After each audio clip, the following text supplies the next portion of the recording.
It's nice to see so many faces this morning. I put in the chat the link for today's doc. It's a Google Doc. You can size it as you see fit on your screen. I will share my screen also and size it in a way that I do my best to size it in a way that both works for me and for you. But if you open the doc, you can adjust it as it works for you. And I believe that Mara sends out afterwards a PDF.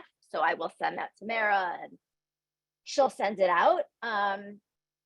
There are a few things that I like to start out with. First, I really don't see the chat during our time together. I'm looking at you, I'm looking at the material, I'm thinking, so I'm really not able to take a look, certainly in detail at the chat. I do invite you to share with each other questions, reflections, and I will pause, for those of you who have learned with me before, I will pause kind of after each section of text, each section of learning, and invite one or two reflections or questions. Obviously, we can't take everyone's thoughts with 116 people on the call at the moment. So I always say, if you don't get the chance to ask your question or share a reflection, I am putting my email in the chat, and you're welcome to email me afterwards. Okay, that's one thing. I think that's it. I think that's it for housekeeping. The other things that I want to share with you are introductory for the Torah portion. So let me go ahead and share my screen just so we can have the doc in front of us.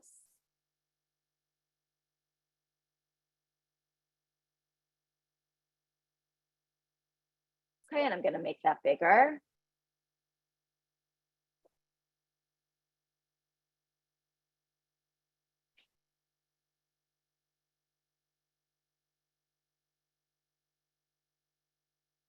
Okay.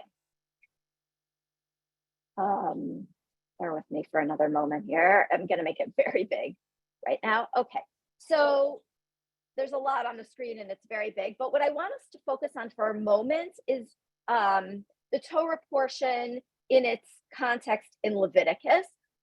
We are at the end of the third book of the Torah, the book of Leviticus, in Hebrew, Vayikra or Vayikra.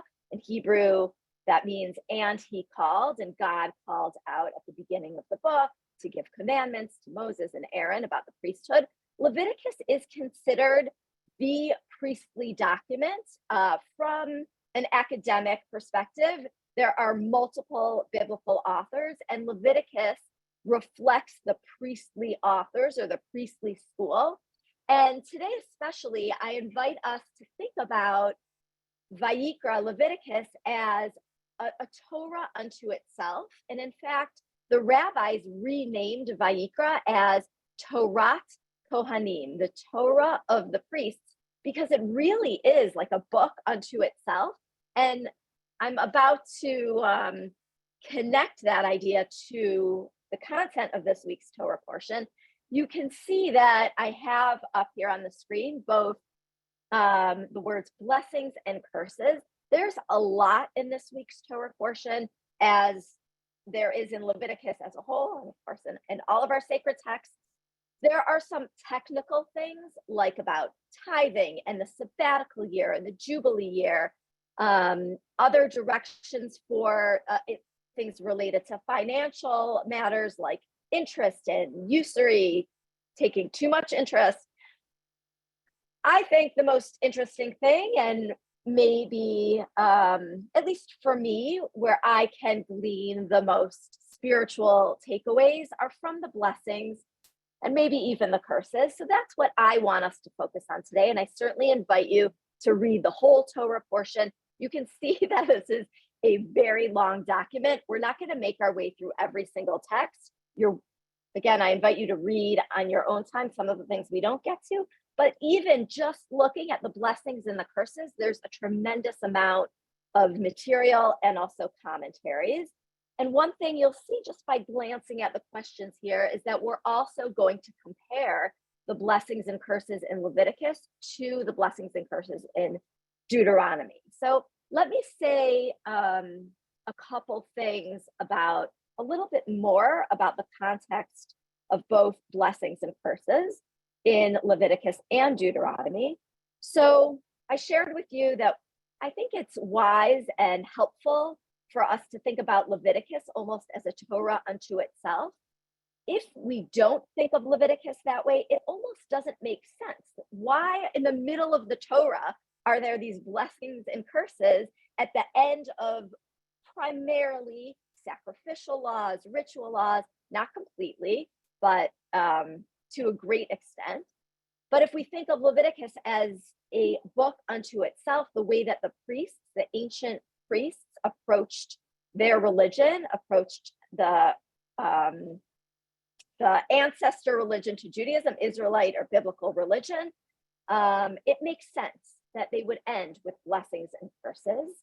Similarly, Deuteronomy is a book we won't dive into too much right now, but as the fifth book of the Torah, and also as the book that's contextualized as Moses's final speeches to the Israelites before they enter into the land of Israel, it makes sense that there are blessings and curses at the end of Deuteronomy. And again, we're going to take a look and see what we can glean from comparing a bit, primarily with the curses, but also with the blessing.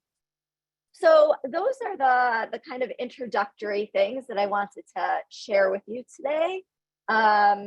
Before we dive into the text, I do want to pause at this point after the introductory words and see what questions or reflections might have arisen for you in these past few minutes. I'll take one or two and just calling your attention while you are reflecting to the questions that we're going to look at today together. And I'll say them first before I pause. What are the blessings and curses? What are they? What are their categories? Which is actually sort of an easier question because there's a lot of detail. And when we compare the blessings and curses in Deuteronomy and Leviticus, what are some takeaways that comparison yields? And even just looking at primarily the blessings, but also a little bit of the curses in our Torah portion in Behar-Bechukotai, what does that yield? So those are the questions that I want us to think about. You can see question 5 in parentheses. I don't think we're going to be able to get to that, but if I can, I will. And there are some texts at the end of your document that reflect that. So here is where I will pause to see if there are questions or reflections based on what's been said so far. So Mitt just wrote something in the chat, which I can read aloud, but if anyone else has a short thought that they'd like to share, they're welcome to also share it in the chat, or they can raise their Zoom hand. But Mitt says, I've heard people say that the curses should be looked at not as punishments, but as consequences. And I'm curious what the difference between those two words are, but I thank you, Mitt, for sharing that. It's a very interesting question, and I appreciate the point at the outset here. I will essentially invite us to think about the punishments in more contemporary ways as consequences.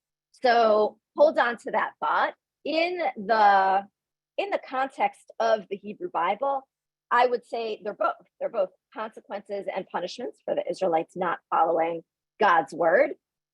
But if we want to do something modern with it that's less harsh than the actual punishments that we see, then I would invite us to think about them as consequences. So thank you for that. Thank you for pointing that nuance out. I do want to say one other piece here, which this you reminded me of, that when we read, if you're going to go to synagogue this Shabbat, to services in the morning, this particular section of curses and in Deuteronomy, when we get to that Torah portion in the summertime, is actually read in a hush and read quickly, because the idea is that these curses are so disturbing, as we'll see momentarily, that the rabbis who instituted the guidelines for Torah reading, for public Torah reading, they they wanted us to kind of get through them really quickly and get through them in a hushed voice. So, and I will say this section is called in Hebrew, in rabbinic parlance, the tochacha, the rebuke. And again, if you head to services or maybe services on Zoom this Shabbat, you will likely hear those verses read, the tochacha read in a hushed voice. So Mitt, thank you for kind of prompting me to mention that point also. Okay, I'll take one more at this juncture before we dive into the text. So I think there's some people who are processing your earlier statement about authors of the Torah. Okay. So I know that may be slightly off topic, but maybe just give us some grounding into what you were referring to there. Yeah, sure. Thank you. Okay, so until about the 19th century, I would say, although there are hints earlier, generally the Torah was accepted as a religious document in which God passed on God's words through Moses. But as modern scholarship began to develop in the face of the Enlightenment, sort of across the humanities in general, scholars began to say, well, do we take this as God's word, or is there another way to look at it? And essentially over the past 200 years or so, scholars generally think that there are multiple authors to the Hebrew Bible.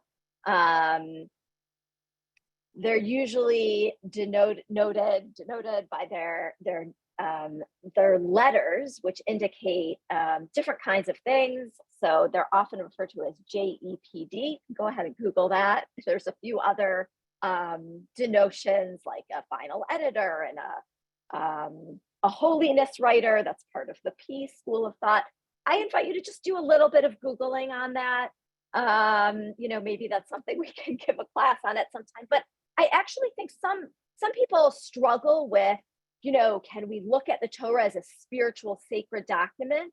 And also, some people think there's a conflict. I would invite the idea that there really is no conflict. And as modern readers, we should not close our minds to possibilities and intellectual development and sophisticated thinking. And at the same time, we can certainly see the Torah as offering sacred, timeless words, while also seeing the richness in the diversity of material in the Torah. And I think if we close our eyes to that, we miss out on tremendous, diverse ways of seeing God and the story of the Israelites.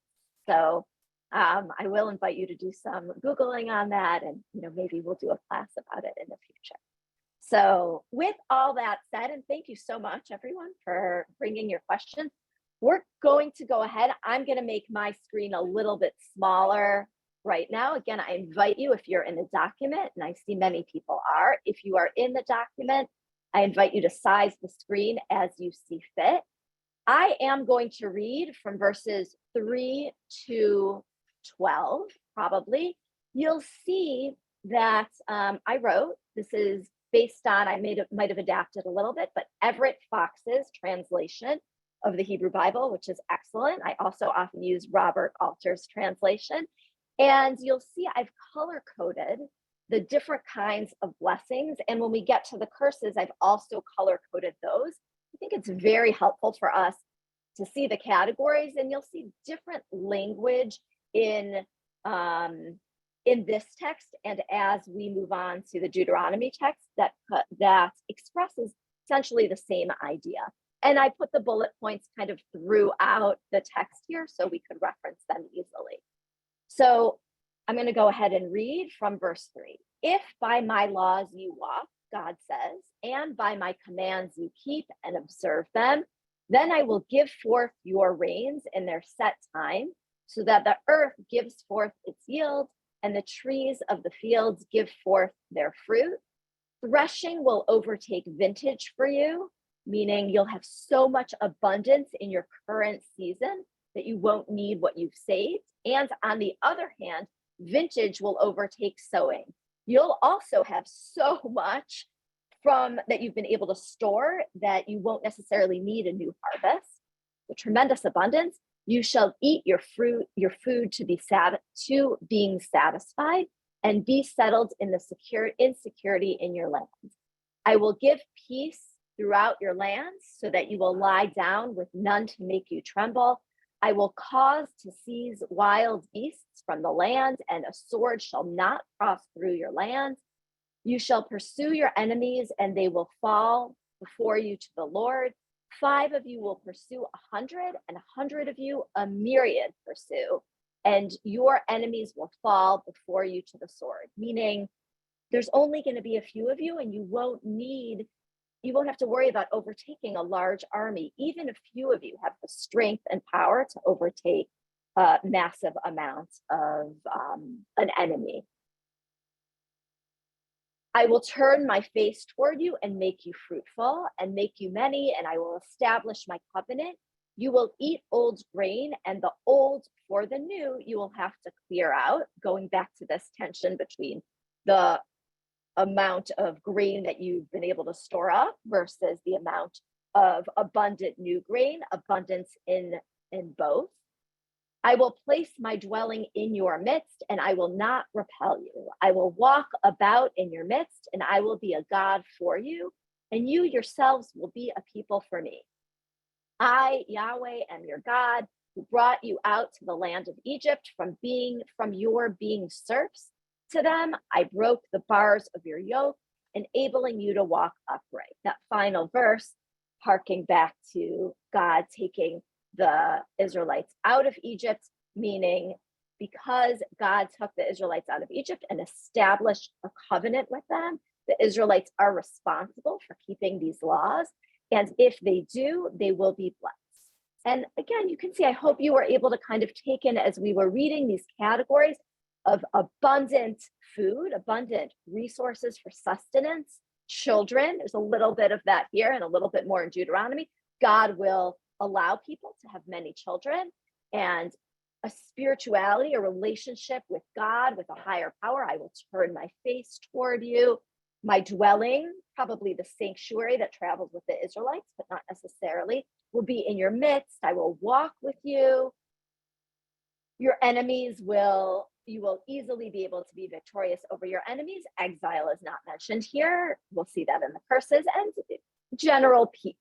So I want to keep reading some text here and just point out that you can see in front of you now on my screen, I'm on page 5 where it says text 1 and 2, that I've compared side by side Leviticus and Deuteronomy. We're not going to go ahead and read Deuteronomy. You can see that there's the same kind of thing happening, the same kind of blessings in person with slightly different language.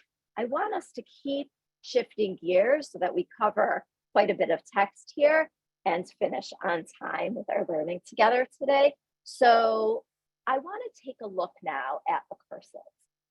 They're very disturbing. If you haven't read them yet, I don't say brace yourself in a sort of a lightweight. They're difficult to read. I am going to, perhaps in the following our tradition, I'm not going to read every one. There's a lot here. I'm going to skim through them so you can see what's here, but I do want to read the end.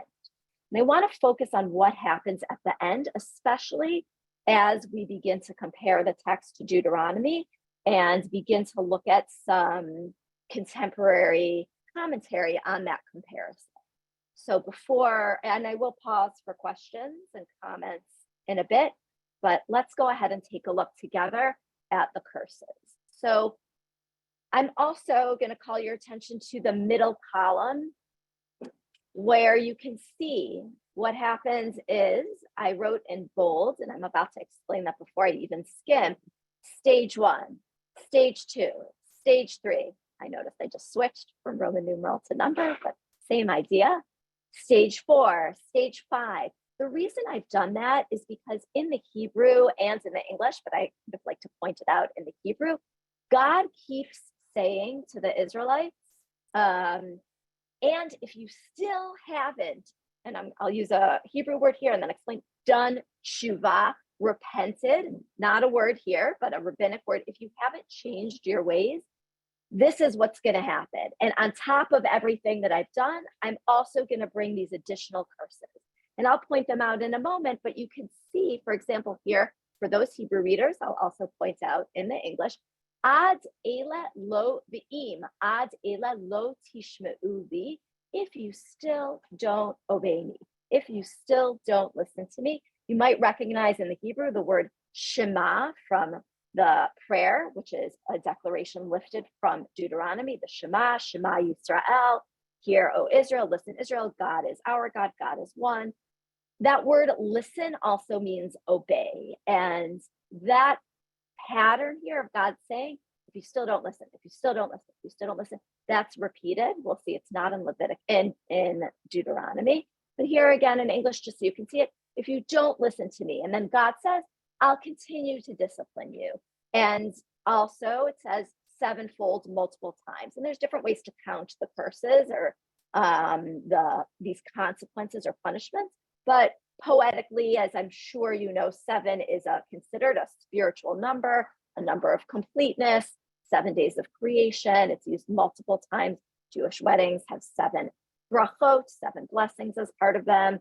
A very common way of saying what I'm about to do is give you, you're experiencing something whole in the number 7.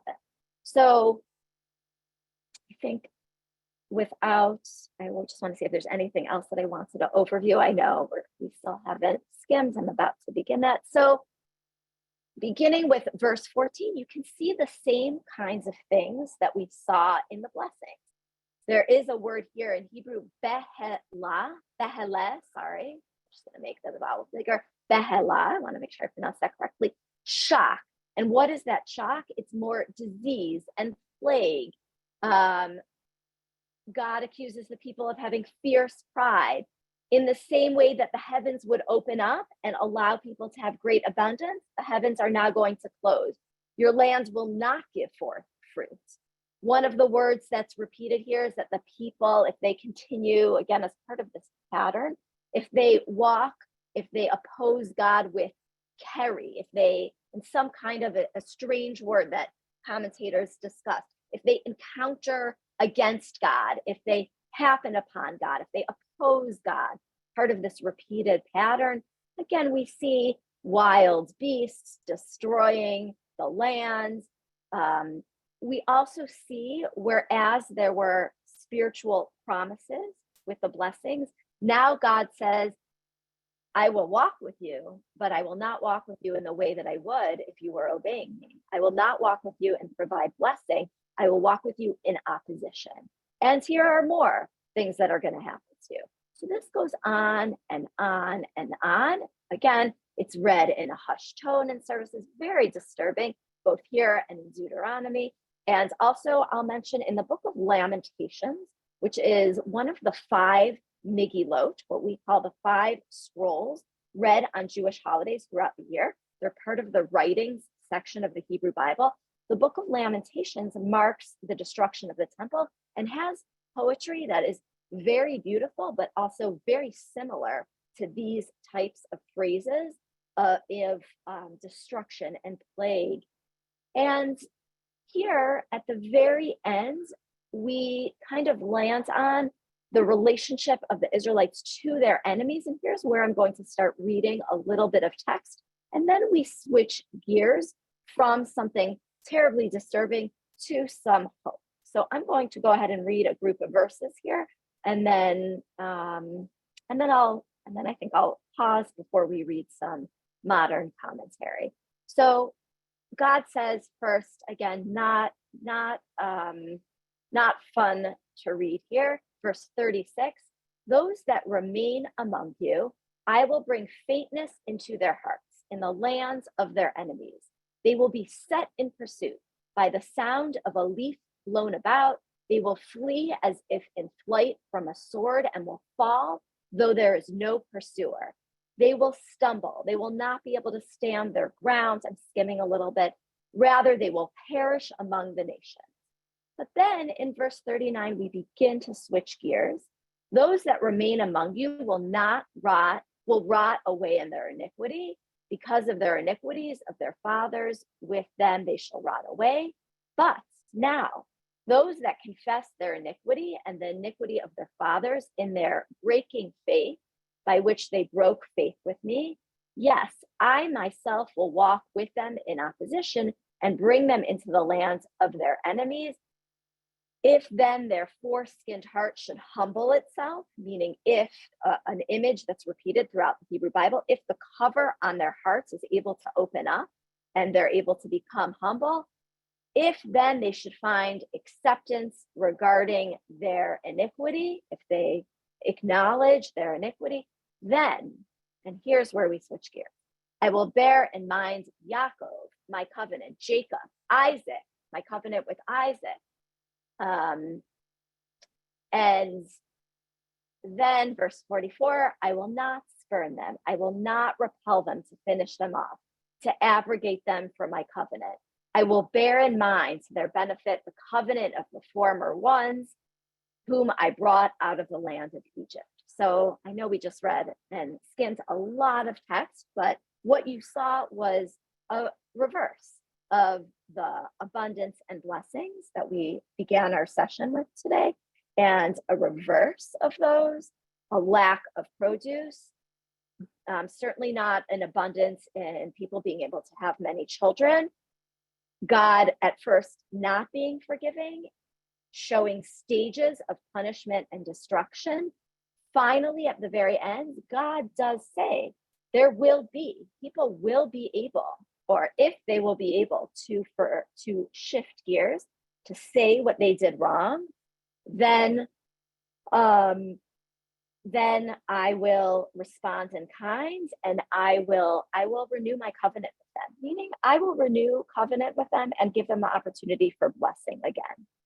And then I will pause. I want to briefly point out that in Deuteronomy, when we compare all these curses, we do run into the same themes, but fascinatingly, in Deuteronomy, the people are completely wiped out. There's absolutely no talk of forgiveness, of renewing a covenant, of the Israelites being able to do something different.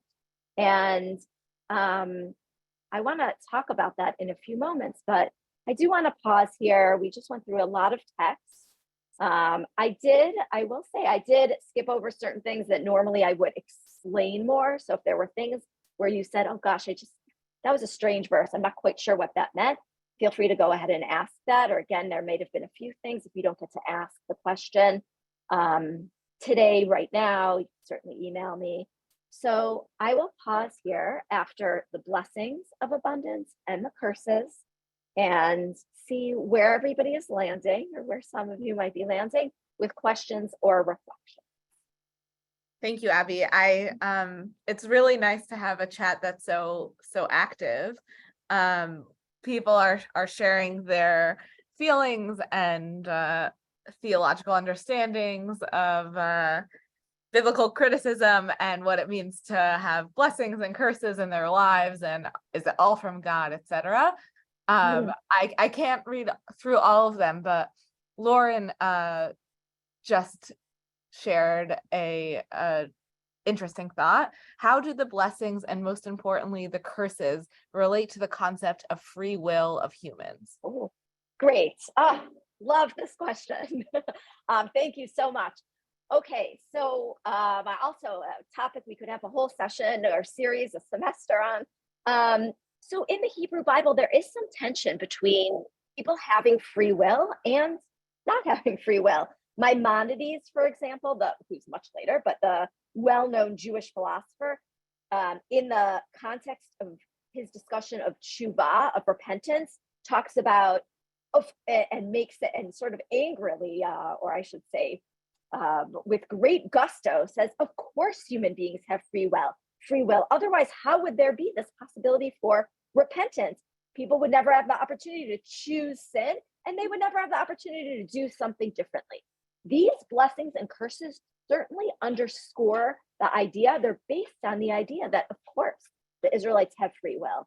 So otherwise, we couldn't have these blessings and curses if there were no choices. But there are parts of the Hebrew Bible, and I will say, I was recently teaching Ecclesiastes. It's also could be a whole other class. And Ecclesiastes in the Hebrew Bible, in the writing section, also one of the Megillot, the scrolls that we read on Sukkot during the holiday of Sukkot in the fall, is also a difficult book, could be viewed as a dark book, but not necessarily. Essentially wipes out, to use a phrase from our text here, wipes out free will. Yeah, it's sort of there is this great tension in the Hebrew Bible, and I would say in Judaism, and I'm not an expert in other religious texts, but I'm certain this is likely a tension in theology more generally. But back to really focusing, grounding ourselves again in our texts here, they do underscore, they are based on the idea that there is free will, that the Israelites and, let's say, as the inheritors of these texts, we also have free will. Thank you so much for that question. Really great question. So One more. There are several questions and thoughts in the chat, and I believe you've addressed some of those topics. So we do have a little bit of time. If anyone would like to unmute and raise their hand, we can hear from you directly.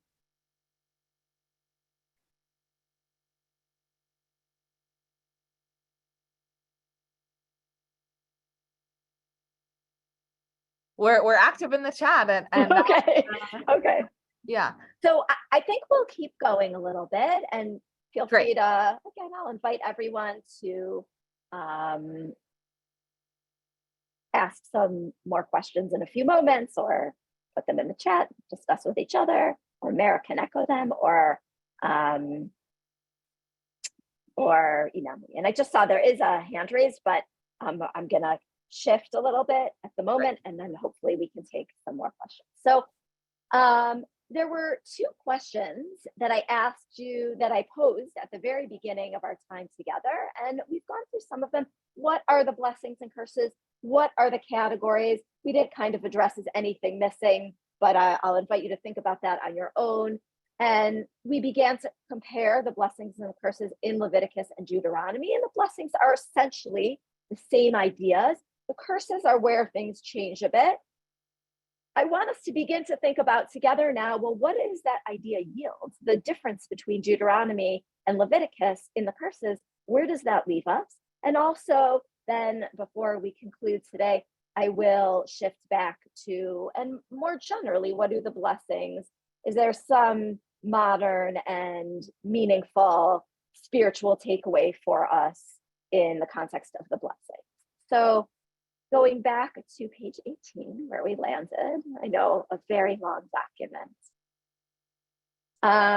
For people who have learned with me before, and I know some people are on this call are very familiar with Rabbi Shai Held's work. Rabbi Shai Held has a book called The Heart of the Torah. It's a beautiful contemporary treatment of the Parshiot, the Torah portions, and I often quote Rabbi Shai Held, and today is no different. So I want to read this text together as Shai invites us to think about what's unique about the curses section in Leviticus.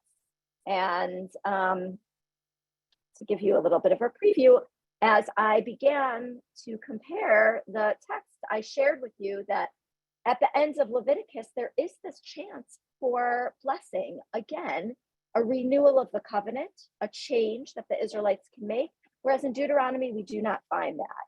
So let's focus on the more positive and our Torah portion today. And I actually would like to invite someone to read Rabbi Shai Held on this, on the aspect of forgiveness in Leviticus at the end of those verses. So you've heard me read a lot of text. I would love for someone to volunteer to read this short text here. Yeah.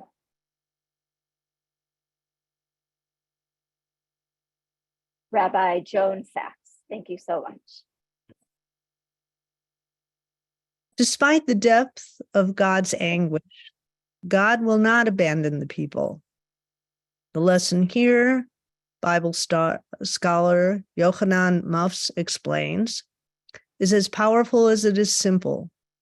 The rejection of Israel for defection, although demanded by logic because of their rejection of God and their sin, is precluded by the demands of the divine love.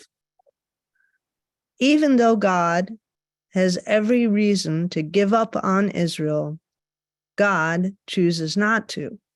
And yet, although God's love and mercy do lie at the heart of our passage, we should not overstate the point. God's commitment does indeed mean that God will not destroy the people, but the people are charged to mend their ways. They remain, as always, responsible for their actions. The blend of divine grace and human responsibility is apparent.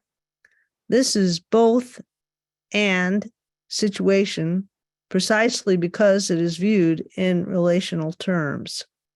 Both parties must respond and act, and that is Shai Held, quoting Frank Gorman. Okay, thank you so much, Rabbi John. Thank you so much for that very clear reading. Okay, a very powerful text here. I absolutely love these words from Rabbi Shai and the way that he cites other authors so beautifully. Shai points out that at the very end of Leviticus, there is a chance for forgiveness. There is a chance for divine mercy. And comparing Leviticus and Deuteronomy, we can really, I think that really highlights for us, there is this chance at the center of the Torah, not at the end, at the center of the Torah, grounding us in a core teaching, I think, I'm going to suggest, is this sense of forgiveness and mercy and compassion. And yet, as Shai subtly points out, and others also, I think when someone asked at the very beginning of the session, what I heard was, do we need to think about what we read today as punishment, or is there a different way to think about it? I'm sort of paraphrasing the question. And I think reading this text from Rabbi Shai and comparing the text, Leviticus and Deuteronomy, help us think about and land on forgiveness and compassion, but also the balance of responsibility and accountability and mutuality in relationships. So say it a little bit differently. In Deuteronomy, the text is a little bit maybe more one-sided. We have God saying to the Israelites, if you don't behave, these are the consequences, that's it, we're done. In Leviticus, there is a little bit more of a mutuality and a highlight of the covenant. If you are able to do something differently, we will be in a relationship again. If you are able to be accountable, responsible in our relationship, I am able to show you compassion and love. And how true is that to human relationships also? It's sort of trite to say, but often when we explore Torah texts and God's relationship to humanity, we certainly can think about the texts that at the very beginning of Genesis that says humans are created in God's image. And so if God is able to be forgiving, well, certainly the message is that we too should be forgiving. And I'll point out that a little bit later on, Rabbi Shai quotes Hosea to a large extent. Hosea is one of the prophets, one of the minor prophets at the end of the prophets section of the Hebrew Bible. And you can see here, God says, I can't do it. I can't totally destroy you. Ephraim denotes the northern part of Israel. These other proper nouns here, Admat, Svoim, those are other nations. God says, I can't totally abandon you. My heart turns, my compassion is altogether stirred. It's a beautiful, Hosea has beautiful texts about love and compassion. And at the very end, Hosea says, I'm not like human beings who have a harder time forgiving, who have a desire to cut out or uproot. I have abundant forgiveness. And I want to bring us also to one last text, one commentary, Ibn Ezra from Spain, from the 12th century, might be 13th. I have to go back and double check. Ibn Ezra comments, you might remember where God, and I pointed out this text intentionally at the beginning, the spiritual blessings is where God says, I will be with you. I will walk in your midst. My dwelling will be in your midst. And there are commentaries on that where one Rashi, for example, an older commentary says, what's that dwelling? It's the ancient temple. On the other hand, Ibn Ezra says, no, it's not the temple. It's, first of all, if you experience these blessings, you will not fear anything. You will not fear that you lack anything. You'll feel a sense of abundance, and that screams out to us in those blessings. And my glory shall dwell among you, my presence. But not only will my glory be among you in one place, says, and he says it in a bit of a funny way. I'll invite you to read that on your own. But when you go out into the lands of your enemies, meaning when the Israelites and later Jews are in exile, I will be with you. God says, my glory shall go with you. So as we think about all these texts together and the forgiveness that's offered and the blessings of God's presence and God's being, there is a sense based on Hosea of abundant blessings, abundant forgiveness, abundant love, and abundant presence. So I want us to sit with that for just a moment before we conclude. Forgiveness, compassion, the presence of a higher power, all kind of screaming out at us, even amidst these persons. And I do want to invite us to take those ideas with us. And as we encounter blessings and curses throughout the Torah, and sort of when we look, this is maybe harder to do in different situations and in each of our own lives, but when we look at the good and the bad, in the same way that I am offering an interpretation here, where we can focus on forgiveness, compassion, love, a sense of a higher power with us at all times, everywhere we go, I invite you to do the same as you encounter